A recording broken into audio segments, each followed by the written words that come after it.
그 정치의 뜻이 어떠하신지가 좀 궁금합니다, 사실은. 그래서 홍주리 선생님은 이미 이제 당에 있으시니까 어떤 정치인이 되고 싶은지 이런 꿈 또는 어떤 모습이 있으신지 궁금하고, 아까 박정훈 선생님도 얼핏 기초를 꿈꾸신다 이런 얘기를 좀 들은 것 같아서 이 위원장으로서 여러 가지 입법이라던가 이제 이런 곳에 가서 정치적인 액션이나 이 논의를 해야 될 장들에 많이 계셨을 텐데, 그걸 보시면서 나는 정치인이 내 삶에 들어온다면 그런 것들이 어떤 모습이다라고 표현해 주실 게 있으시면 좀 듣고 싶고요. 관련해서 김경민 선생님도 네, 지금은 정치인들을 어떻게 보면 양성이라고 표현해도 될까요? 이게 그 훈련의 언저리 같이 계시는데, 내가 기대하는 정치인으로서의 나의 모습 뭐 이런 것들이 있으시다면, 정치인이라고 제가 표현했지만 그냥 통으로 이제 말씀드리는 거에서 그런 것들이 있으시면 어떤 것이 있으시고 왜 그런지에 대해서 덧붙여 주시면 좀 해명 설명이 될 것 같은데요. 어떤 분이 먼저 얘기해 주실까요? 항상 이렇게 시작했으니까 제가 먼저. 시작하고 싶으세요? 네. 항상 제가 약간 너무 편하게 있는 것 같아가지고. 저는 사실은 이렇게 뭐라 그럴까, 정치 영역에서 계속 활동을 하다 보니까 사실 개인적으로 저한테도 좀 많이 물어봤던 것 같아요. 정치 하고 싶은 생각이 있냐, 없냐. 혹은 옆에서도 너가 그렇게 막 활동을 열심히 하고 막 이제 이렇게 막 뛰어다니다 보면 너 정치하면 잘할 것 같아 이런 얘기도 막 하시는 경우도 있고, 그렇게 하니까. 그래서 그 질문을 문득 막 저한테 해볼 때가 있었어요. 그래서 뭐라 그럴까, 이렇게 지금 생각은 이제 어떤 순간에는 막 너무 하고 싶은 경우가 있고, 쟤보단 잘할 것 같아 뭐 이런 경우 있잖아요. 왜? 특히 막 청년 비례 있을 때, 예전에 민주당에서 막 청년 비례 뽑고 할 때 그냥 제 마음속에 저기 누구 나갈 거 대충 다 알 것 같은데 쟤들보단 내가 잘할 것 같아 뭐 이런 마음이 사실은 확 올라올 때도 있었고. 근데 이제 그때 제가 솔직히 말해서 막 나가고 싶은 마음이 없진 않았던 것 같아요, 개인적으로. 막 애들 막 옆에서 할 때. 근데 그때 제 머리를 좀 부여잡았던 게, 내가 저 당에 기여한 게 하나도 없는데 사실은 이거는 내가 말해왔던 거랑 너무 다른 것 같아. 그리고 뭐 이거는 그리고 이제 뭐 아닌 것 같아. 뭐 그렇게 해서, 그리고 일단은 내가 공공 영역에서 정치인이 된다는 건 약간의 이제 투명 유리창에서 사는 거랑 똑같잖아요. 사실 말과 언행에 늘 일치해야 되고, 무엇보다 어쨌든 이제 내면이 되게 단단한 사람이어야 될 것 같은데, 항상 원래 갈등을 항상 다뤄야 되는 사람이니까, 이제 내가 뭔가를 얘기할 때 내가 어떤 거를 지지하고 어떤 걸 할 때 당연히 그 반대되는 이익을 가진 분들이 엄청난 비판도 할 거고 욕도 할 거고 맡아두어도 할 건데, 내가 그 안에서 내 내면을 잘 지킬 수 있을까, 얼굴이 안 바뀔 수 있을까, 뭐 이런 생각들 해보니까 제가 내면이 아직 단단하지 않은 것 같아가지고, 이거는 뭐 그때는 아닌 것 같다 좀 생각했던 것 같고, 지금은 사실은 어떻게 생각을 하냐면, 지금 저의 과제는 일단은 이게 정치는 혼자 한다고 될 문제가 아니라 되게 팀이 정말 필요한 일이다. 그래서 근데 좀 아쉽게도 이제 위에 이제 정치를 이미 하시는 분들을 가깝게 혹은 이제 멀리서 조금 관찰을 하면서 봤을 때는 다 너무 본인의 당선에만 너무 관심들이 있으신 것 같다. 팀을 만드는 문제에 대해서 당선되고 난 이후에 팀을 만드는 과정들에 참 관심이 없으신 것 같아. 이런 게 조금 많이 아쉬웠었어요. 그게 이제 새로 리더십을 어떻게 키울 건지에 대한 이제 구조적인 문제를 어떻게 풀 것인지에 대한, 그건 전 사실은 민주당이든 좀 정의당이든 좀 마찬가지였다는 좀 생각이 들고, 이제 그런 문제들에 있어서 좀 아쉬웠다. 그래서 사실은 세상을 바꾸고 싶긴 한데 내 한 사람 당선되는 거는 사실 별로 관심은 없는 것 같고, 오히려 팀 이렇게 이런 거를 좀 이렇게 우리 세대의 의제를 서로 스크램을 딱 짜서 확, 그게 뭐 민주당이든 정의당이든 녹색당이든 혹은 또 새로운 정당이든 스크럼을 짜서 서로가 막 같이 이렇게 협업할 좀 사람들이 많아졌으면 좋겠다. 사실은 이게 저의 현재 굉장히 중요한 아젠다고, 이제 그런 생각은 해요. 종종 사람들이 물어볼 때 너는 정치를 할 생각이 없어? 그래서 만약에 제가 봤을 때 너무 괜찮은 플레이어들이 제 눈에는 많이 보이는데, 이분들이 다 하고 혹시 내 안에 이 팀을, 이 플레이어를 키우고 이 시스템을 만드는 거는 어느 정도 이제 나보다 더 잘할 사람이 나올 것 같고, 혹은 내 안에 나도 이제 정치를 하고 싶다. 정치인으로서 하고 싶다. 이 욕망이 굉장히 커지면 잘할 수 있을 것 같다. 혹은 너무 하고 싶다. 이게 제일 중요한 것 같아요. 본인이 깃발을 들고 싶다는 욕망이 사실 제일 중요한 것 같아요. 정치 의지. 이게 지금의 제가 섀도우 캐비넷을 만드는 것보다 더 커지면 아마 되든 안 되든 한번 도전해보고 싶은 생각은 있는데 아직은 이제 그 욕망보다는 요 전체 팀을 만드는 이제 그 운동장을 만드는 거에 조금 더 큰 욕망이 있어서 이제 그걸 하고 있습니다. 네. 먼저 말씀해 주셔서 감사해요. 네. 예, 도발적인 질문일 수도 있었는데 솔직하게 얘기해 주셔서 고맙습니다. 홍준희 선생님이 얘기하실까요, 그러면? 네. 저도 사실 왜 아까 초반에 말씀하신 그 몇 년 전 정의당 비례 그 암투 그 상황에서 저한테도 사실 너도 청년 여성이니까 가산점 받을 거니까 한번 나가볼 생각 없냐 그런 질문을 받았을 때 나는 국회의원은 아닌 것 같다. 저는 그 지역 시의원부터 내가 사는 지역부터 시작을 하고 싶고요. 그러니까 저는 좀 사실은 뭐 이제 본인의 당선도 중요한데 저는 정치에 대해서 긍정적인 사람들이 긍정적으로 볼 수 있는 것들을 좀 상징하는 그런 왜 미국의 지금 여성 청년 정치인 중에 오카시오 코르테즈, 예, 그리고 이제 우리나라에도 지금 제가 속한 정당에 있는 장혜영이나 류호정 같은 여성 청년 정치, 물론 이제 저도 몇 년 있으면 청년이 아니긴 한데요. 근데 그리고 이제 민주당에 있는 권은희 의원도 저는 되게 존경하거든요. 지금 유일하게 민주당에서 그런 선거에 대해 비판의 목소리를 낼 수 있고, 예, 그렇게 권인수 의원. 권인수 의원 죄송합니다. 예. 그 권인수 의원 같은 정치인이 되고 싶은데, 근데 사람들한테 그런 얘기를 하면은 야, 너 그러면 너 이제 저기 대학원 가야 돼. 학력이 좀 있어야 돼.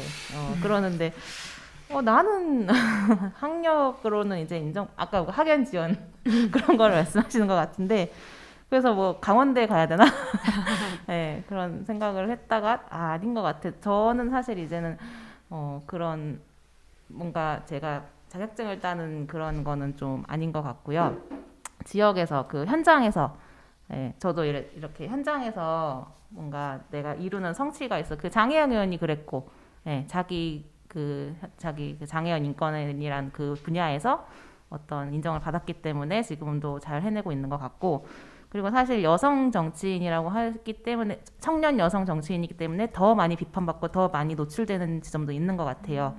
그런 의미에서 저는 사실은 어떤 사람으로 기억됐으면 좋겠냐 싶으면, 만약에 제가 전면으로 플레이어가 됐을 때는 왜 외국에는 영국 같은 나라에서 외로움 담당하는 장관이 있었잖아요. 그런 것처럼 어떤 사람들의 감정을 좀 그래도 그런 정책 같은 걸 진짜 만들 수 있는 정치인인데 쟤는 좀 그냥 평범해, 우리랑 비슷해. 아까 말했던 것처럼 저는 이제 아이랑 같이 그렇게 정치를 할 수 있는 왜 예전에 그런 거 나왔었잖아요. 저기 수유를 국회에서 뭐 시위에서 하려고 했는데 뭐 거부당했다 뭐 그런 거. 네, 그런 다양한 모습을 보여줄 수 있는 정치인이 되고 싶습니다. 고맙습니다. 네, 제 말이 좀 잘못 나가서 정정을 하면, 네, 기초 의원에 출마하겠다고 말씀드린 거 아니고 귀촌, 네, 네, 이라고 좀 젊은 나이에 시골로 좀 내려가고 싶은 생각이 현재 있습니다. 좀 지긋지긋한 게 있고요. 서울살이가. 그다음에 지역에서 해야 할 일들이 좀 많을 것 같다. 아까 제가 지금 못 하고 있지만 하고 싶은 일은 이주노동자 운동을 좀 하고 싶은 생각이 있거든요. 공단 중심이라기보다는 이제 시골에서 이주노동자 운동을 하고 싶은 욕심이 있고요. 정치 출마에 대한 얘기들은 제가 라이더 유니온 뭐 하면서 여기저기서 많이 들었습니다. 출마하려고 하는 거 아니냐 라고 했고, 그때 저는 자기 객관화가 되게 중요하다고 생각을 합니다. 저는 새로운 시대의 정치 주인공은 저 같은 사람이라기보다는 좀 그 여성 이고 새로운 그 사람이 나왔으면 좋겠다라는 생각이 있고 저는 좀 약간 그 겉에서 보기에는 좀 새로워 보이시지만 되게 구시대적인 운동권입니다. 예, 그래서 그래서 잘 안 맞을 거다라는 생각이 하나 있고 또 하나는 그 라이더들도 의심을 많이 해요. 이거는 좀 잘못된 생각이긴 한데 왜 이렇게 됐을까라는 생각을 하다 보면 조금 운동하다가 비례받거나 정치 가는 거예요. 그러면은 남아있는 사람들은 뭐 나 그냥 참여시키고 얘는 가서 뭐 정치적으로 성공하네 이거고 사실 뭐 거듭 제가 뭐 특정 정당에 대해서 뭐 말하는 게 조심스럽긴 하지만 운동 몇 년 그 학생 때 몇 년이라고 하면은 그 제가 약간 꼰대스럽게 얘기하면 제가 어느 순간 그 386보다 운동 경력이 긴 것 같아요. 네. 그분들은 한 뭐 80년대 한 10년 하다가 뭐 3당 합당해가지고 들어갔잖아요. 그 경력 가지고 계속 그 이야기 하시는데 심지어 모 후보는 옛날 뭐 운동권 얘기들을 하는데 그런 게 너무 큰 그게 꼰대거든요. 지금 뭘 하는가가 아니라 과거 경력을 팔아가지고 가는 게 꼰대라고 생각이 들고 그러면 새로운 시대의 청년 정치인은 안 그랬냐라고 봤을 때 2000년대 청년 운동이 되게 큰 그 각광을 받았는데 그 1세대 리더들이 어떻게 했는지를 좀 비판적으로 봐야 된다고 생각합니다. 저는 1세대 리더들이 해야 할 일들이 있다고 생각해요. 저도 이제 라디오 유니온 초대 위원장으로서 해야 할 일이 있다고 생각하는데 제가 아니라 뭐 다음 때의 사람들이 정치 세력화하는 것에 책임이 있다. 왜냐하면 그것에 대한 그 상실감이라고 하는 거는 그것이 허위의식이야라고 해서 깨지는 게 아닙니다. 그거는 존재하는 유의미한 감정이에요. 그럼 이걸 존중해 줘야 되고 그럼 조직의 힘으로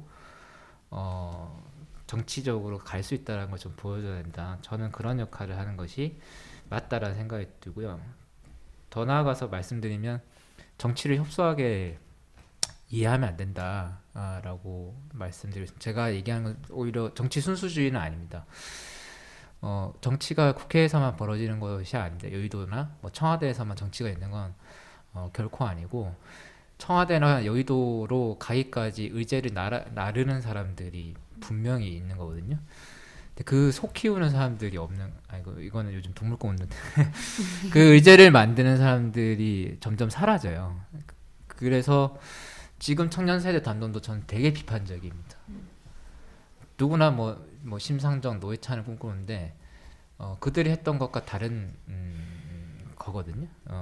그래서 그런 고민들이 충분히 있는 상태에서 정치에 도전을 했으면 좋겠고 현장이라고 하는 곳이 존재하기 때문에 거기서의 정치인이 먼저 되고 일구는 사람들이 더 있어야 되는데 그거는 뭐 그 개인의 뭐 역할은 아니고 시민사회 운동이 그 조건을 만들지 못한 책임은 분명히 있다.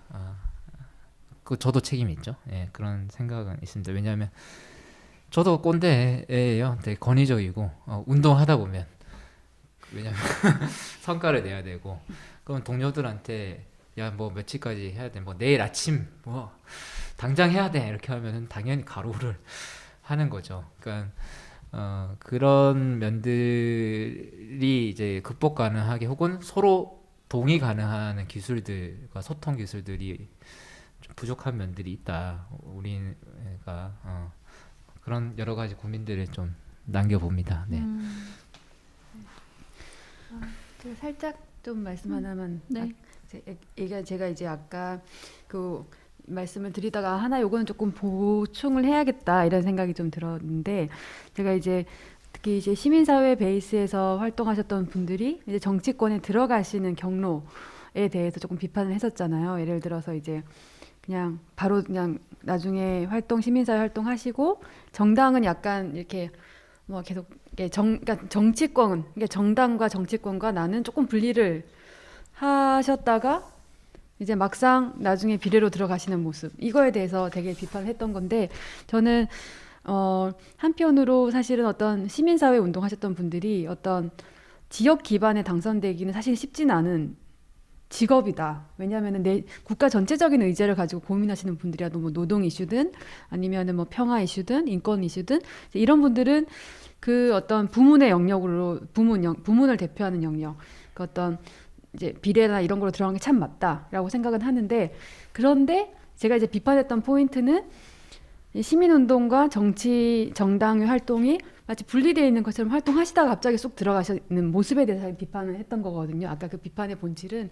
그래서 저는 사실은 이 시민운동 하셨던 아까 말씀하신 것처럼 이제 이렇게 위원장님이 요런 이게 초대 위원장으로서의 역할에 대한 고민을 얘기하실 때 굉장히 사실은 좀 많이 끄덕끄덕했어요. 왜냐하면 어쨌든 한국 사회에서 늘 사실은 뭔가 조직화를 할 때 사실은 늘 특히 그 운동이 성과를 낼 때 조직원들이 사실 계속 의심하는 건 맞거든요. 이러다가 저 친구 이렇게 해서 유명해져가지고 후루룩 정치권에 들어가는 거 아닐까? 근데 이게 참 아쉬운 부분은 그게 오히려 어떤 성과로 남아야 한국 사회 내에서 그게 우리 운동의 어떤 성과, 우리 운동의 어떤 그거를 정치적 의제로 이제 갖고 가서 저 안에서 실현할 수 있구나라는 하나의 어떤 성과로 인식되는 아직 분위기가 되지 못하다 보니까 이제 그런 것 같다는 생각이 좀 들어서 이 문제들은 좀 극복이 되었으면 좋겠다라는 생각이 좀 들기도 하고, 그런 면에서 위원장님이 하시는 고민 너무 이해가 되면서 내가 아까 그 비례로 시민운동 영역했던 분들이 비례로 들어가시는 과정에 대한 비판이 이 부분이 좀 빠졌구나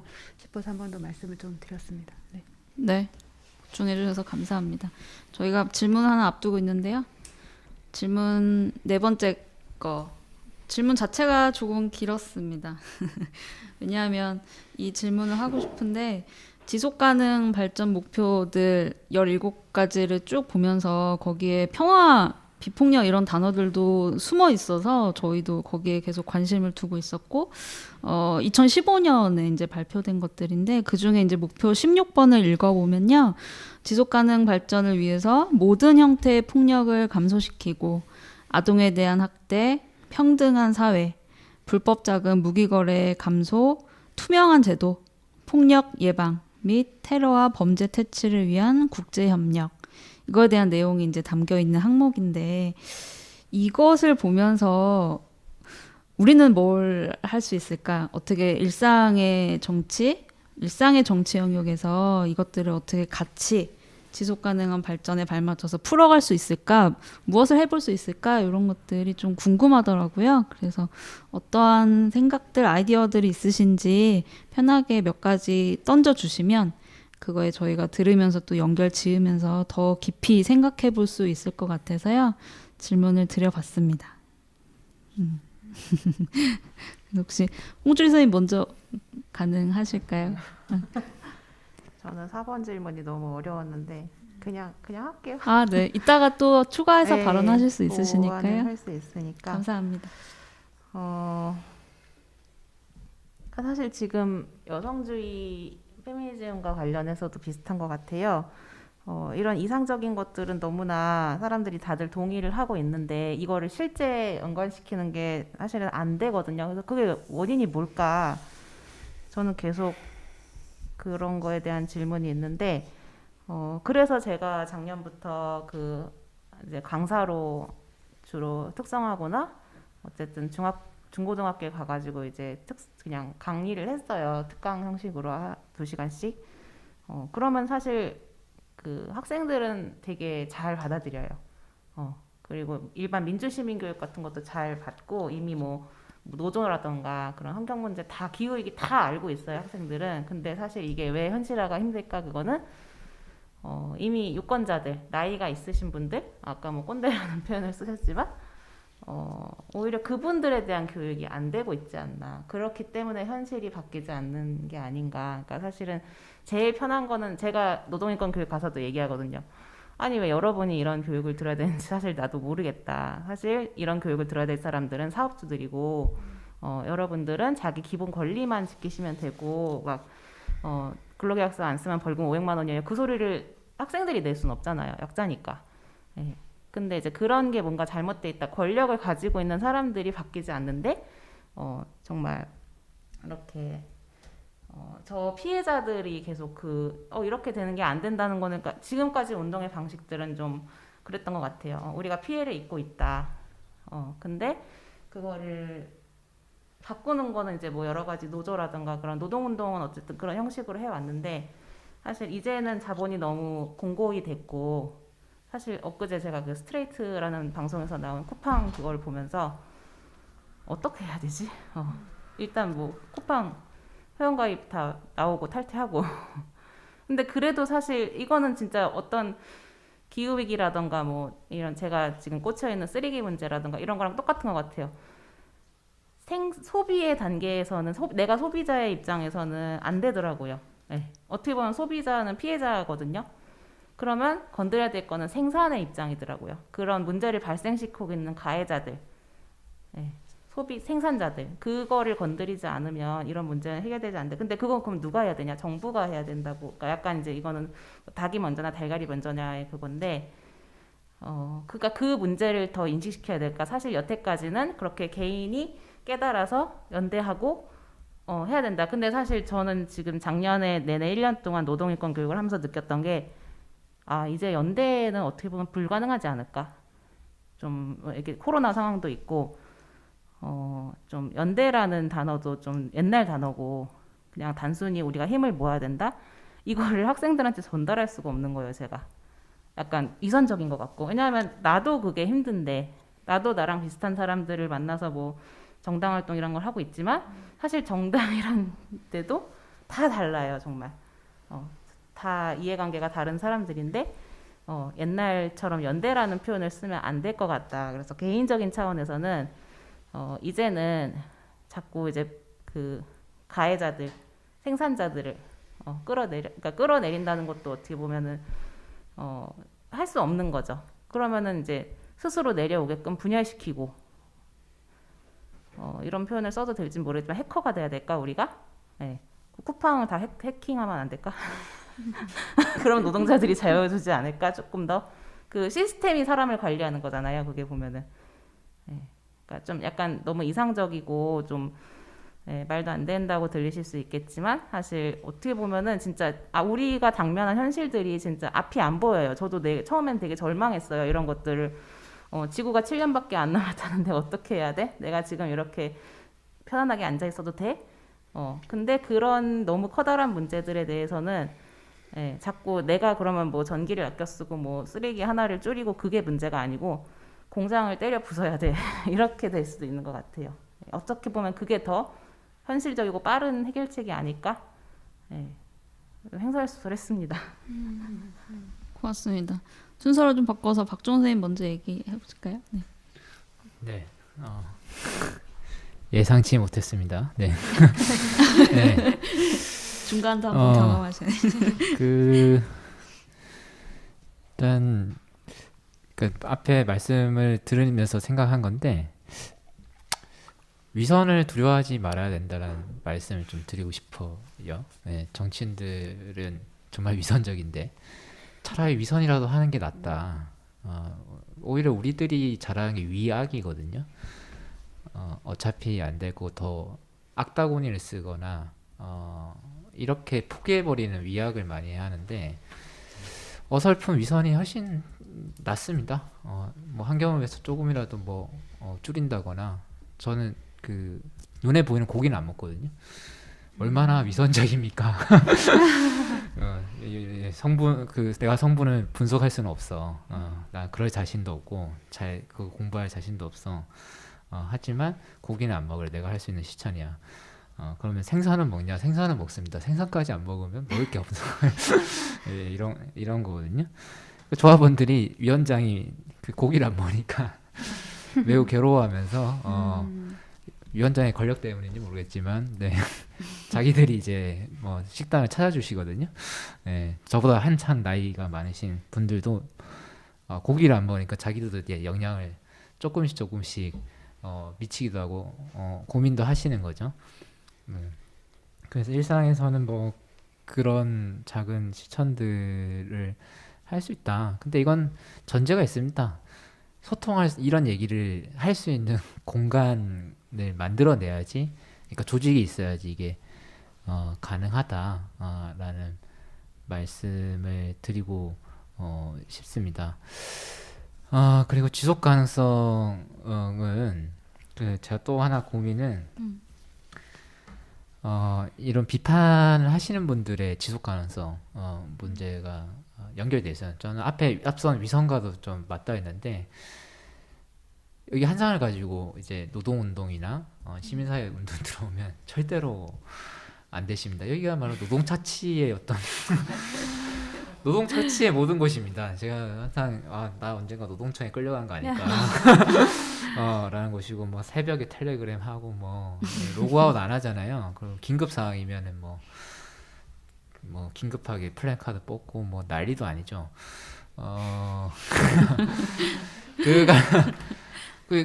근데 이게 되는 곳은 이해관계가 있는 곳은 견딜 수 있습니다. 뭐 이걸 견디면 뭐 공천이라도 되지. 그러니까 안희정 사건에서 보시면 이제 다 자기가 어디 기관장 될 거라 믿고 자기 인생을 거는 거 아닙니까? 그런 데는 연대가 되는데 우리는 튀어나오는 게 내가 뭐 돈 벌고 여기 왔냐부터 튀어나오거든요. 그러니까 이해관계가 없다고 자기들이 생각을 하면 이제 쉽게 무너지고 그리고 또 그게 내가 너를 부릴 수 있는 또 권한이 되기도 하는 거거든요. 그래서 이게 공고하게 통했던 시대가 있고 지금 잘 안 통하는데 이것의 적절한 균형점을 찾는 것이 중요할 것 같습니다. 그 균형점을 찾는 건 저도 어쨌든 자충우돌 중입니다. 그래서 여기가 좀 튼튼해져야지 그런 시민사회나 일상의 지속 가능성도 확보될 거다라는 말씀을 드립니다. 네. 네, 고맙습니다. 저는 이제 여기서 질문을 주셨던 의제들이 사실은 우리가 이제 앞서 얘기했던 거랑 사실 다 좀 닿아 있는 이제 질문인 것 같아서 조금 구체적인 사례이긴 하지만 폭력의 문제, 그다음에 이제 무기 거래 문제, 그리고 이제 아까 말한 이제 사실은 조금 더 들어가 보면 한반도가 분단되어 있는 과정도 사실은 근본적으로 한국 사회에 이제 그냥 이런 어떤 뭐 한국은 말할 것도 없고 뭐 북한은 이 분단 체제라는 것 자체가 그 사회 내 민주적인 조금 더 어떤 시스템을 만들어 가는데 굉장히 큰 장애용이 되잖아요. 그래서 이런 것부터까지 하면 굉장히 이제 깊고 넓다 이런 생각이 들어서 그러면은 이런 문제를 어떻게 정말 풀어야 되냐 뭐 이런 고민이 사실 늘 있는데 오늘 이제 저희가 오전에 이제 같이 지인들이랑 얘기했던 게 요즘 학폭의 문제 특히 굉장히 많이 제기되고 있잖아요. 스포츠 학폭 문제뿐만 아니라 뭐 청소년 이렇게 뭐 연예인들 대상으로 그러니까 이런 것들 보면서 우리가 이제 진짜 이게 이 부분을 좀 잘 아는 분은 이게 가해자이면 이 가해자들이 가해자이면서도 사실은 그 친구 가해자가 되기 전에 피해자였던 것들이 있고 그러니까 굉장히 사실은 너무나 오래 좀 축적된 거기도 하고 너무 본인이 너무 잘 아니까 오히려 이게 더 쉽게 좀 설명하기가 어렵고 잘못해서 이게 구조를 좀 보자고 하면 가해자 편을 들 수도 있는 문제가 생기고 굉장히 복잡한 문제. 그다음에 뭐 또 이제 학폭 플러스 성폭력 문제는 또 청소년들에 의해서 벌어지는 것들은 또 교육의 그러니까 성교육에 대한 문제 이런 문제도 굉장히 포함되어 있고 부모와 아이들 간의 관계 그러니까 이게 너무 하나를 풀려고 해도 너무 많이 얽혀 있는 게 있다 보니까 그러니까 우리끼리 얘기하다가 약간 정적이 왔어요. 이게 도대체 일단 우리가 지치면 우리끼리 그냥 카톡 수다를 했는데도 좀 지치더라고요. 이 논의가. 그래서 이게 참 뭐라 그럴까? 일단은 이런 문제를 풀어감에 있어서 이게 일단은 좀 이 문제가 어떻게 좀 기인됐는지에 대한 종합적인 관점을 좀 공부할 필요가 있음과 동시에 그 무게에 압도되지 않아야겠다 이런 생각은 좀 들어요. 그래서 그래야 뭔가를 하나라도 해볼 수 있으니까 작은 뭐 일상에서 그냥 우리 가족 내에서든 내 주변에서도 뭔가 하나를 할 수 있으니까 근데 어떤 문제를 풀 때 너무 요 문제인 줄만 알고 막 달려가다 보면 또 사실 반드시 좀 문제가 좀 생기잖아요. 그래서 그 전체를 보는 눈과 그 문제에 압도되지 않은 좀 그런 게 좀 필요하다는 생각이 좀 들고 저는 사실은 이제 모든 게 사실 좀 문제를 풀려면 조직화가 제일 필요하다라는 생각이 어쩔 수 없이 드는 것 같습니다. 예를 들어 예전에 작년에 이제 최숙현 그 선수 이제 이렇게 뭐랄까 자살 사건이 있었고 그 안에 굉장히 큰 문제가 있었잖아요. 근데 너무 좀 속상하더라고요. 왜냐면 맨날 이제 스포츠계에 이렇게 계속적인 폭력의 문제가 결국 이게 젠더 이슈인데, 왜냐면 젠더 이슈라는 건 사실 그 남녀 간의 문제라기보다는 어떤 권력 관계, 관계에서의 권력 관계에 있어서 그게 가장 극단적으로 나타날 때 결국 그 사람이 죽어버리는, 자살을 해버리는, 생명과 연결되는 문제인데, 이 문제가 가장 극도로 나타나는 게 주로 계속 반복해서 나타나는 곳이 스포츠계인데 왜 문제가 안 풀릴까? 왜냐하면 가해자들이 문제를 일으켜도 잘 먹고 잘 사는 시스템이 계속 반복되기 때문이다. 이제 그런 고민을 하다가 이제 섀도우 캐비닛에서 이런 고민이 많으니까 보니까는 올해 1월인가 2월에 대한체육회 선거가 있더라고요. 꼭다리를 바꿔야겠다. 아, 이게 문제를 일으킨 사람들이 이게 바뀌어있는 경험을 해봐야 이 리더들이 책임지고 진짜 이 문제를 어떻게든 바꾸려고 하지. 자꾸만 이 문제들이.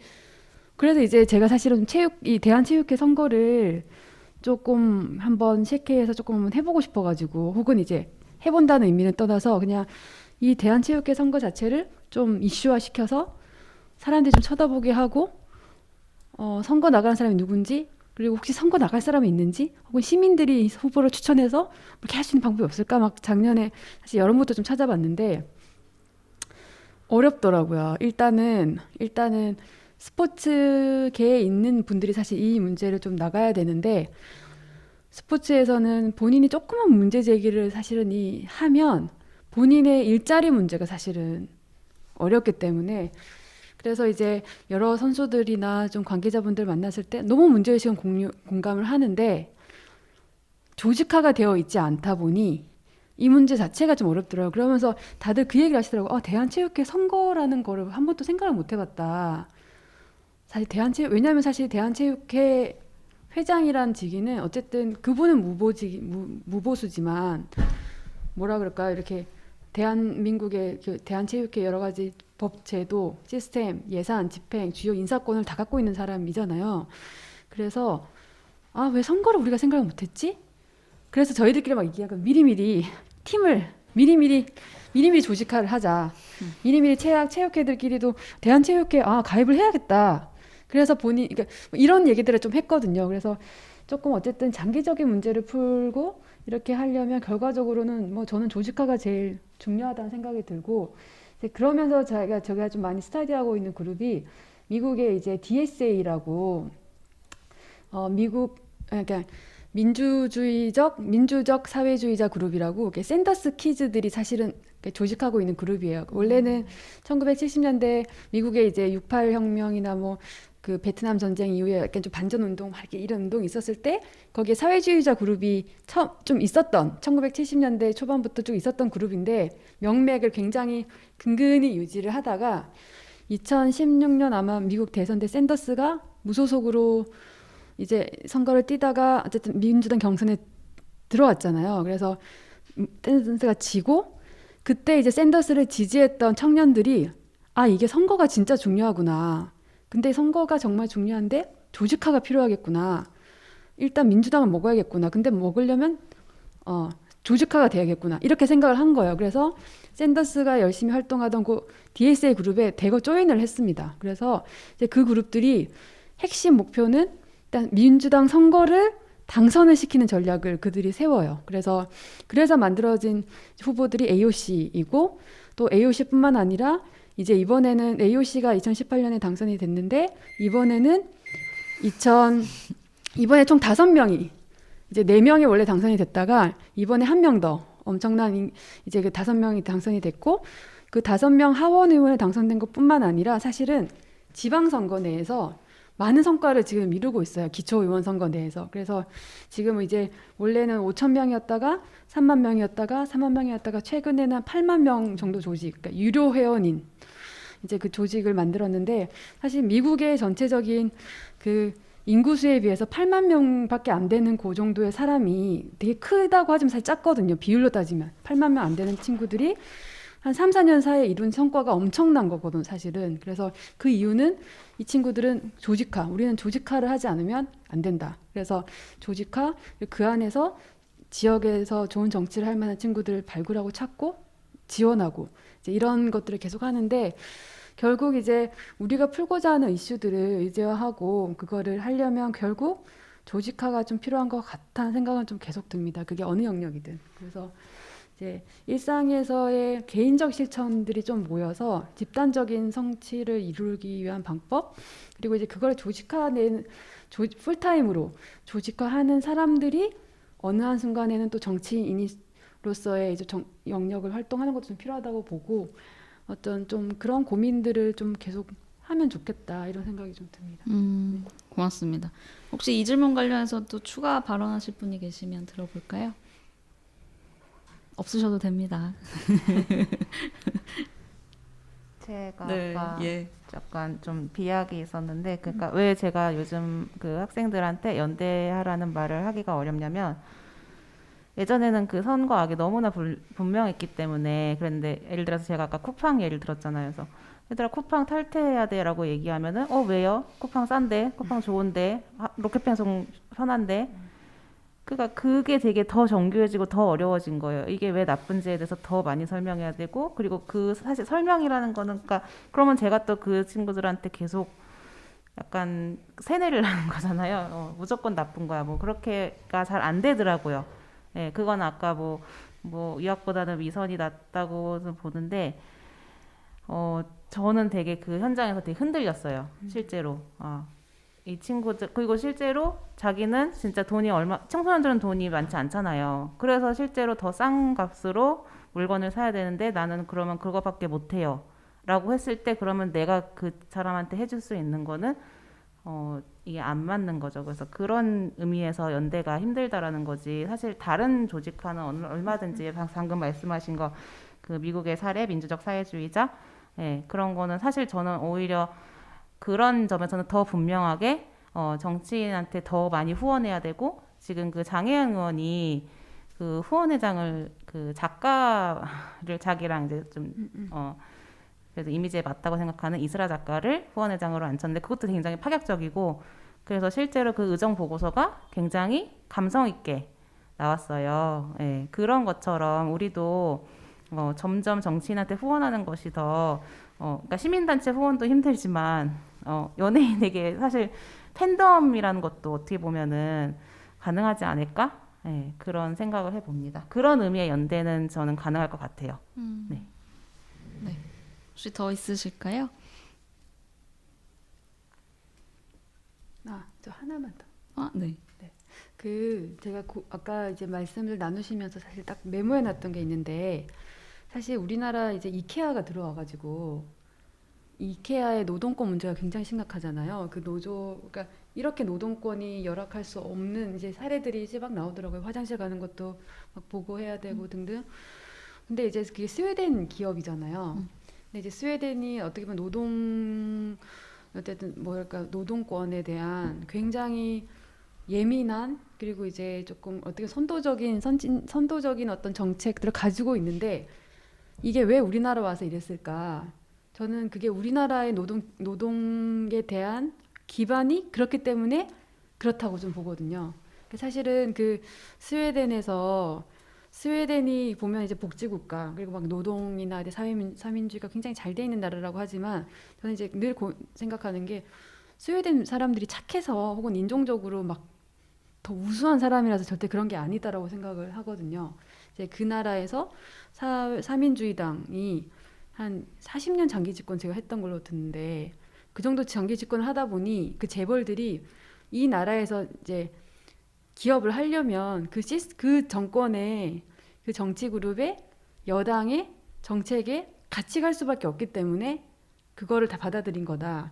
그러다 보니 이제 그것이 사회적인 기반이 탄탄하게 되어 있는 나라에서는 어쨌든 자기들이 노동권을 막 지켜가면서 하는데, 그거에 대한 기반이 없는 나라에서는 사실 그냥 하고 싶은 대로 하는 거예요, 사실은. 그래서 저는 그게 굉장히 극단적인 사례로 딱 대두된 게 사실 한국의 이케아의 그 노동권 문제인 것 같더라고요. 그래서 그거 사례를 보면서 진짜 스웨덴 기업에 오히려 스웨덴 시민들한테 이 상황을 알려가지고 스웨덴 시민들이 이케아한테 말하는 게 빠를 수도 있겠다.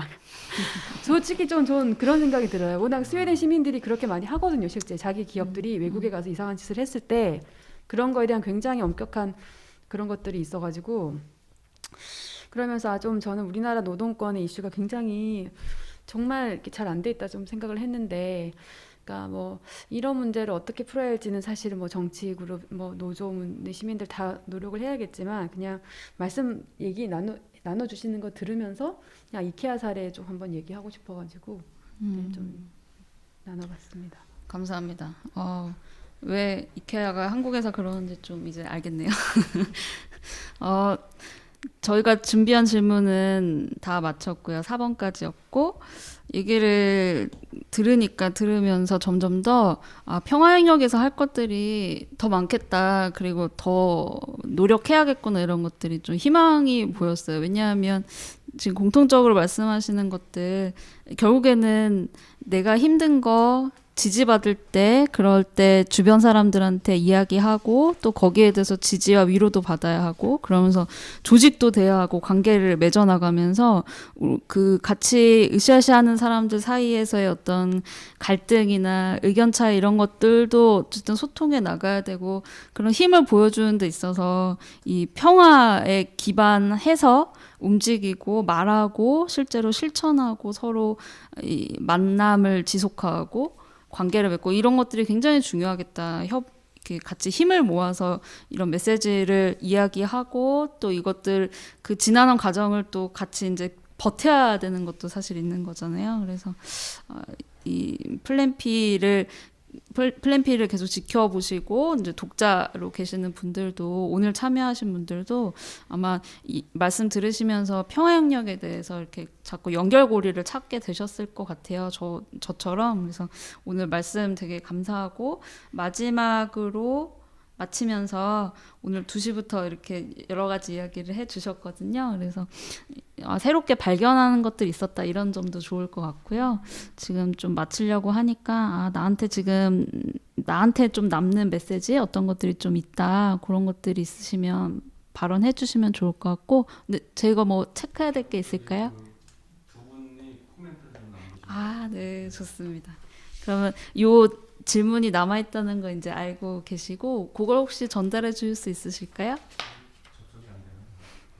정치와 정책 운동들이 혹여 큰 정부를 만드는 방식으로 가게 된다면 결과적으로 구조적 폭력에 자발적으로 들어가게 되는 것도 있어서 힘들지만 가치와 의미가 드러나는 풀뿌리 운동들은 지속되어야 할 것 같아요. 하고 이은영 평화제작소에서 접속해 주셔서 메시지 남겨주셨고요. 네, 그거 하나만 짚고 갈까요? 그러니까 그 지금 펼쳐진 정치권, 정치 제도 안에 그러니까 이미 구조적 폭력이 세팅되어 있는 상태에서 들어가는 것이 되게 염려돼서 사실은 지역에서 풀뿌리라고 표현하셨는데 거기에서 우리가 할 수 있는 것들을 좀 하는 것들 이런 것들이 되게 생산적일 수도 있겠다 이제 이런 얘기를 하신 건 거죠? 네. 그 다음은요?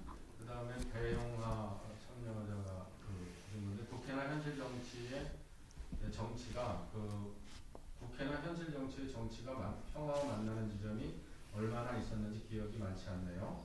오히려 지역 단체 등의 곳에서 평화로 돌아가는 그런 정치를 목적으로 하지 않으면 계속 다람쥐 쳇바퀴일 거라는 생각이 듭니다. 그렇게 메시지가 나왔습니다. 고맙습니다. 질문은 아닌 것 같은데 네. 메시지가 있어서 예. 민주화되고 그 이후에 이 정치권, 정치 이슈들, 담론들 이런 데서 평화라는 글자를 사실 많이 만나보지 못했던 것 같고 이제 좀 시작인 것 같기도 하고 근데 그게 이제 그래서 정치는 아니고 이제 다른 쪽으로 이렇게 눈을 돌리기보다는 그거 어떻게 좀 접목시킬까 이제 이런 질문들 좀 올라온 것 같아요. 네, 네, 두 분 말씀 감사하고요. 저희가 오늘 이야기를 다 종합해서 책에 기록해서 나갈 생각이니까 그 멘트도 같이 들어갈 수 있을 것 같습니다. 네, 다양한 이야기들을 좀 들은 것 같고요.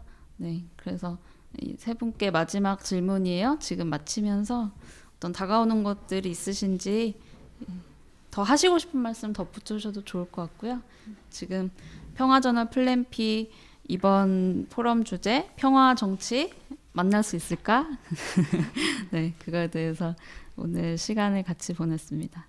네, 혹시 어느 분께서 먼저 하고 싶다 자원이 있으실까요? 자원이 없으시면 네. 네. 박정은 선생님. 네. 아까 코멘트 남겨주신 거에 대해서 좀 고민이 들어서 네. 조심스럽게 말씀을 드려봅니다. 일단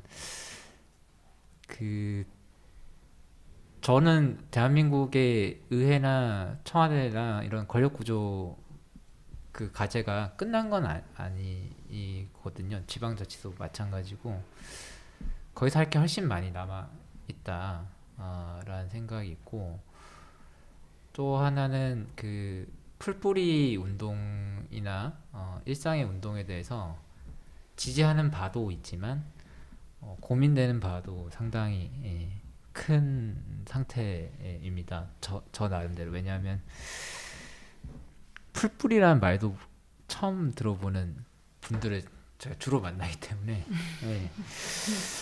풀뿌리가 무슨 말이야 이렇게 그리고 뭐 제가 주로 만나시는 분들은 뭐 청약, 제가 뭐 임대 아파트 당첨이 됐었는데 어떻게 해야 돼? 그러면 야, 그 청약이라는 게 있어. 청약부터 들어가 이렇게. 청약이 뭐예요? 라고 이렇게. 청약이 뭐냐고? 이렇게. 은행 가서 2만 원씩 넣으면 돼. 이렇게 공공으로 가려면 10만 원씩 넣어야 되고 이런. 그러니까 그 우리의 운동, 좋은 마음으로 하는 운동들이긴 한데 그 운동의 정보가 얼마나 아래로 흐르고 있는가에 대해서는 고민해야 된다. 그리고 물론 우리가 함부로 아래라고 얘기할 수도 없어요. 그러니까 평화나 이런 얘기를 하다 보면 정말 좋으신 분들과 만나게 되는데 그 편안함에 갇혀 있으면 진짜 우리가 같이 조직해야 할 사람들과 멀어지는 아이러니가 발생이 됩니다. 제가 뭐 글 같은 거 자주 쓰는데 다 노동자 얘기거든요. 근데 한겨레 20이나 경향이나 뭐 이런 데 써요. 한국일보나. 누가 읽냐? 노동자가 안 읽습니다. 그걸 구독하는 사람들이 있고 글을 텍스트라는 것에 익숙한 사람들이 있죠. 그게 글의 힘이죠. 글의 힘이고 소통의 방식의 힘입니다. 이야기가 그렇게 흐른다는 거예요. 많은 담론들이. 여기에 대한 비판적 생각들과 자기 위치에 대한 비판적 생각이죠. 결국에 내가 어디에 있고 누구랑 소통하고 있고 누구랑 대화하고 있고 내가 출근해서 퇴근할 때까지 어떤 사람을 만났는가를 한번 되돌아보면 내 위치가 나옵니다. 거기에 대해서 좀 고민해야 된다 라고 말씀을 조심스럽게 남겨봅니다. 지금 말씀하시는 중에 그 현실 정치로 연결되는 지점에서의 공론화장이 더 많이 필요하다는 느낌이다라는 코멘트가 들어갔고요. 평화라는 용어가 너무 정치화된 부분도 우려가 됩니다. 이런 평화라는 단어가 정치화된 부분, 그리고 현실 정치 안에서 공론의 장 이런 것들이 더 많이 펼쳐지면 좋겠다. 네, 그럼 박정은 선생님 혹시 마무리 해주실까요? 네, 같이? 저는 더 할 얘기는 없습니다. 네. 오늘 어떠셨는지라도. 오늘 아무튼 뭐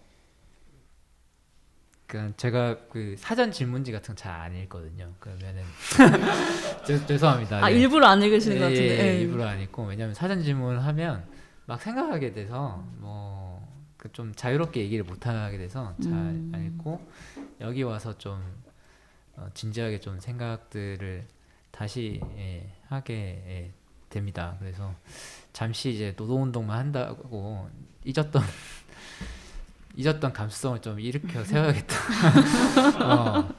그러니까 이게 감수성이라는 게, 제가 그 성폭력 상담원 교육을 한번 100시간 받아봤어요. 그때는 정말 세상 모든 것이 이렇게 다르게 보이거든요. 그게 100시간이기 때문에 어마어마해요. 그래서 내가 어떤 놈이구나부터 시작해가지고 뭘 하지 말아야 돼. 교육이 끝나는 순간부터 그 감성이 한 6개월 뒤에면 없어져. 왜냐면 우리 조합원들 만나면 진짜 제가 선비충이 되는 거예요. 막 얘기 들어서. 선비충? 선비충이 되는 거지. 저조차도 저 같은 사람이. 그래서 그 감성을, 이거를 죽이지 않으면 처음 대화가 안 돼요. 근데 이 사람들과 대화하다 보면 조금씩 바뀌거든요. 예를 들어서 좀 설명드리면, 옛날에 그 운전하시다 보니까 김여사라는 얘기 되게 많이 쓰세요. 그래서 김여사.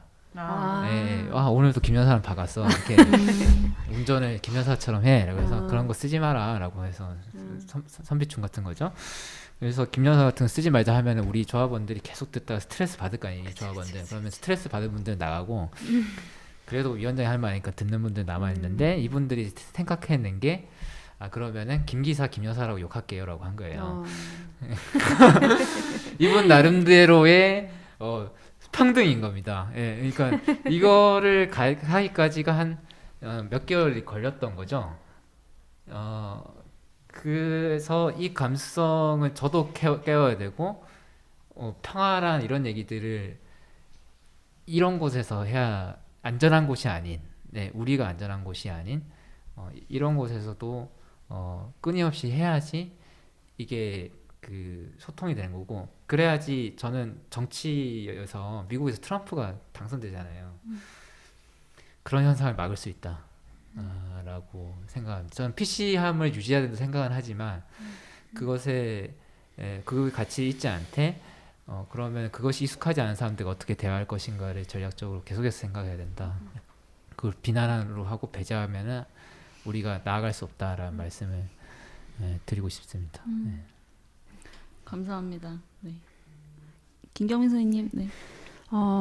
그 이제 코멘트 주신 분들의 이제 의견들을 이제 일단 제가 그냥 기로 질문을 좀 들어서 다 이해했는지는 모르겠지만 사실 이제 정치라는 이슈, 그러니까 평화라는 이슈는 그렇게 논쟁적이지 않잖아요. 일단 좋은 말 같고, 근데 정치라는 말은 일단 들으면 일단 내 안에 어떤 분노가 일어나는 부분도 있고 각자의 경험에 따라 이렇게 어쨌든 경험이 없다 보니까 그래서 이제 평화라는 이슈와 이 정치라는 이슈가 만나니까 또 여러 가지 의견들을 주신 것 같다라는 좀 생각이 좀 들었던 것 같아요. 그래서 이제 저는 그 뭐라 그럴까 이 평화라는 이슈가 좀 그렇게 좀 뭐라 그럴까 그냥 내 안에 피스 막 이렇게 명상 이런 구도로 가지 않았으면 좋겠다라는 용어로 사용되지 않았으면 좋겠다 생각은 있어요.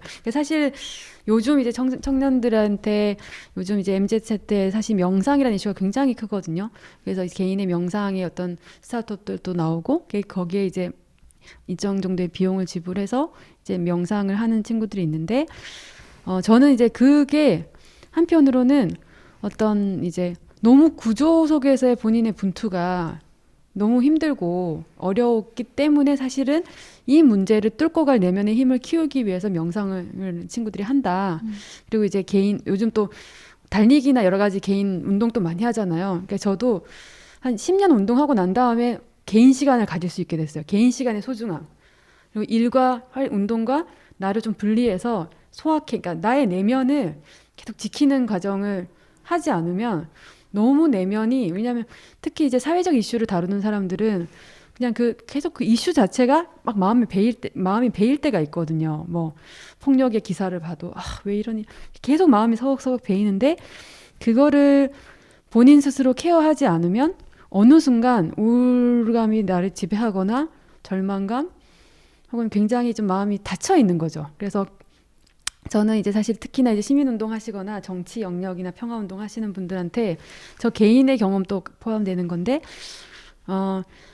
오히려 일을 줄이더라도 조금 개인의 시간을 가지는 게 지속 가능성에서 굉장히 중요하다는 좀 말씀을 좀 드리고 싶고, 이제 더불어서 그 이유는 평화라는 이슈, 이런 이슈가 사회적 결국은 구조의 문제를 다루기 때문에 그 구조의 문제를 다루는 거는 그냥 단번에 그냥 쓰레기가 떨어졌을 때 확 주워서 깨끗해지면 되는 문제가 아니라 오늘 벽을 쳤는데 내일 그대로 된 것 같고 티가 안 나는 일이기 때문에 이런 문제들에 대해서 지치지 않기 위해서 너무 필요하다는 얘기를 드리고 싶고, 이제 그런 면에서 이제 평화라는 이슈가 되게 좀 이렇게 막 이제 좀 이렇게 어렵고 이게 막 땀내 나고 그 안에 막 갈등이 있고 그런 용어로 좀 인식됐으면 좋겠다는 좀 생각이 들어요. 그래서 저 평화를 이루기 위한 그 과정이 얼마나 진짜 어려운 일인지 그거를 알아야 그 평화에 대해서 저희가 이렇게 가치 있게 값어치 있게 지불할 것 같은 거예요. 그래서 저는 이제 이 평화란 단어가 한국 사회에서 조금 더 조금 더 이제 그냥 날 것의 색깔이 드러났으면 좋겠다는 좀 생각이 있고, 저는 이제 그 말씀을 좀 드리고 싶어요. 오늘 계속 이제 정치, 정당 조직화 되게 중요하다 계속 말씀을 드렸지만, 방금 이제 위원장님이랑 좀 같은 맥락인데, 제가 이제 그래 선거를 한번 뛰어봐야겠어. 그러니까 정말 사람을 조직한다는 건 어떤 건지 내가 해봐야겠어. 이래서 서울에서 늘 베이스로 살다가 남양주로 갔거든요. 근데 그게 차로 이동하면 안 막히면 1시간 안에 충분히 서울 중심부로 들어올 수 있는, 사실 다 서울에서 직장을 베이스로 두고 있는 분들이 많은 동네인데도 불구하고, 이제 그 동네에서 이제 동네 분들하고 좀 파고들려면 막 체육회, 뭐 예를 들면 저는 축구부로 들어갔거든요. 그래서 언니들, 저기 이제 여성 축구부가 있어서 운동도 좋아하고 해가 축구부에 들어갔어요. 근데 거기는 사실 제가 시민운동 하면서 주로 만났던 분들은 시민운동 하시는 분, 학계 선생님들, 기자, 뭐 국회 보좌관, 뭐 정치인들, 그러니까 사실은 좀 엘리트 그룹, 그러니까 아까 말한 식자층 이런 분들이었던 거예요. 서로 말 조심하고 그런 서로의 적어도 에티켓을 지키는 분들이랑 같이 일을 했던 건데, 지역에 가서 이제 그 언니들과 함께 동생들과 함께 막 일을 해보니까 언어들을 부딪히는 게 너무 많은 거예요. 예를 들어서 일단 제가 늘상 친구들끼리 만나면 늘상 자유롭게 나누는 막 토론들 있잖아요. 그거 일단 못하는 거고, 젠더 이슈 얘기할 때도 조금 오히려 같은 여성들이지만 조금 조심스러워지는 분들이 있고, 왜냐면은 약간 서로가 담론이 따라가는 속도가 조금 다르니까. 그래서 그런 것도 있고, 일단은 제가 하고 싶은 말에 편하게 수다를 떨 수 있는 공동체가 조금 아닌 것도 좀 있고, 또 하나는 이제 이거는 이제 이런 게 있었어요. 한번 축구 우리끼리 MT를 갔는데, 언니들도 이게 언니들이 안 보시겠죠? 여성들도 걸쭉한 음담패설을 엄청 잘하시는 거예요. 한 잔들 하시니까. 근데 제가 생각했던 수준의 남자들하고 제가 열이 빡빡 이제 뚜껑이 빡빡 열렸던 그런 보다 조금 더 수위가 높은 언니들이 막 음담패설을 재밌게 하시는데, 제가 어떻게 장단을 맞춰야 될지, 그렇게 이제 막 그런 이제 머리가 복잡함. 또 이제 우리끼리 노는데 그 다음에 이제 우리끼리 이제 가볍게 몸을 푸는 걸로 축구를 했는데, 이제 어떤 분이 계속 이제 좀 이렇게 실수를 했는데 다른 어떤 언니가 야, 왜 자꾸 실수해? 너 장애자냐? 이렇게 하시는 거예요. 순간 또 제가 근데 이게 그분들을 그렇다고 그 순간에 판단할 수는 또 없는 부분이거든요. 그래서 굉장히 어떻게 보면 그분들은 또 일상에서는 정말 동생도 잘 챙기고 이런 분들인데, 그분의 말들이 아직 우리가 소위 지식인들이 막 이렇게 막 섬세하게 계속 얘기하고 하는 그 담론까지 일상에는 좀 더 거칠고, 일상에는 근데 그거에 제가 적응하는데 진짜 시간이 많이 들었어요. 제 마음의 심리적인 어떤 그 벽을 허무는데. 그래서 나도 이렇게 섞이고 싶다고 하지만, 조직화가 정말 필요하다고 하지만, 나는 과연 조직화를 할 자격이 있는 사람인가? 나도 너무 온실 속에 사실은 화초처럼 말이 통하는 사람들과 사실 있었던 거 아닌가? 어떻게 쉽게 조직화를 하자고 얘기를 하지? 내가 조직하고 싶은 사람은 사실 요 그룹의 사람들 아니었던가? 이런 생각이 좀 들더라고요. 그래서 이제 그 현장에서의 그 끊임없는 사실 이렇게 섞임, 이거를 사실은 결국 해야 된다, 이런 생각이 좀 많이 들고, 이제 너무 또 서울 이런 여러 가지 주요 담론이 서울 중심이어서 하다못해 저희가 살고 있던 동네에도 이런 뭐 책 모임이나 청년 모임이나 이런 얘기할 곳이 없어요. 저희 지역구만 해도 선거 때 정의당 플랜카드가 하나 안 붙더라고요. 그러니까 녹색당은 아예 없고, 그러니까 이제 그러면 저기 남양주도 이런데 더 시골로 가면, 지역으로 가면, 이제 더 도농이 아니라 농촌 지역으로 가면 더 심하겠구나.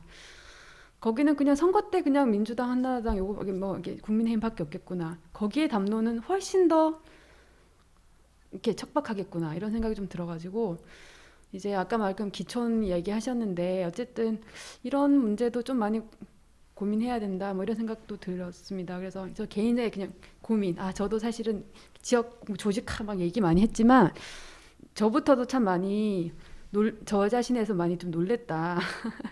쉬운 일이 절대 아니다. 그래서 이제 그런 일을 하는 분들에게 되게 응원하고 네, 지치지 말고 계속 가자 뭐 이런 말씀을 좀 드리고 싶었습니다. 네. 오늘 포럼에 대한 소감도 간단히 붙여주세요. 오늘 포럼은 저도 오랜만에 그러니까 이제 정치라는 이슈하고 이렇게 평화라는 그 이슈를 같이 좀 접목해서 고민해볼 수 있어서 너무 좋았던 것 같고요. 특히 이제 되게 만나보고 싶었던 라이더스 이제 뭐 유니온의 또 위원장님의 얘기를 좀 들어서 이제 여러 가지 이런 결들과 고민을 가지고 운동하시는구나 들어서 너무 좋았고, 또 특히 지역에서 정치를 해보겠다 이런 의지를 가지신 진짜 이거 진짜 너무 귀한 저는 것 같아요. 그래서 그 정치 혐오의 문화를 뚫고 본인이 깃발을 한번 들어보겠다고 이제 결정하신 분 또 얘기를 들으면서 같이 하니까 너무 저는 개인적으로 즐거웠던 시간이었던 것 같습니다. 감사합니다. 네, 감사합니다. 마지막으로 홍주린 선생님 얘기 어쩌다 보니까 저는 출마 선언을 하고 여긴 불출마 네, 저는 사실 조금 저한테는 사실 평화라는 단어가 되게 낯설어요. 네, 그냥 한반도 평화밖에 생각이 안 나고 통일운동 하시는 분들이 많이 쓰는 말이 단어인가 싶기도 한데 사실 저는 평화의 반대말이 뭐지? 그런 생각을 했어요. 그 사전 질문지를 받고 저는 평화의 반대말은 죽음 같아요.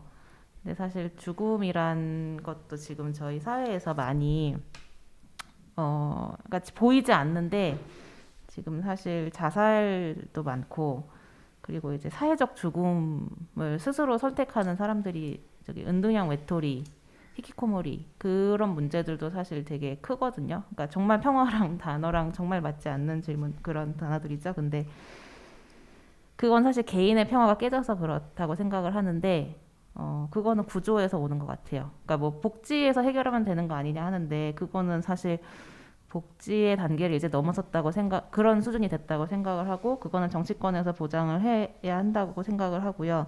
개인적인 힐링의 시대 진짜 끝난 것 같아요. 네, 이제는 모두가 힘을 합쳐서 그런 공공의 지원을 가장 받지 못하는 이들을 조직화라는 단어를 정말 쓸 수 없는, 그러니까 제가 사실 학생들을 만날 때, 중고등학생들을 만날 때 그런 기분이에요. 정말 대화 자체가 너무 어렵고, 네, 저랑 생각이 완전 180도 다른 사람들하고 어떻게 얘기를 해야 되지? 제가 사실 아까는 되게 호기롭게 얘기를 했는데 뭐 저는 정치권에 뭐 그거를 깨고 뭐 하고 싶습니다 하는데 사실은 만날 때마다 좌절하거든요. 저는 실제로 그런 어려움을 만날 때마다 좌절하고, 아까도 노동자들은 글을 안 읽잖아요. 못 읽잖아요. 읽을 시간도 없고 아침에 신문 보는 계층은 누구겠어요. 네, 물론 이제 매일 노동 뉴스 같은 것도 나오지만 그걸 읽는 노동자들은 정말 한정돼 있고, 그리고 정말 그 노동시장 자체에 진입하지 못하는 사람들조차도 이제는 너무나 많기 때문에 그러니까 정말 평화라는 거에 대해서 너무 멀어요, 저한테는. 네, 그거를 되게 실감할 수 있는 시간이었고, 네, 사실 제가 오늘 아침에도 또 제가 아는 활동가가 또 자살을 했다고 소식을 들어서 네, 그분이 되게 열정적으로 활동을 했던 사람이었는데 번아웃이 온 거예요. 경제적으로도 어렵고.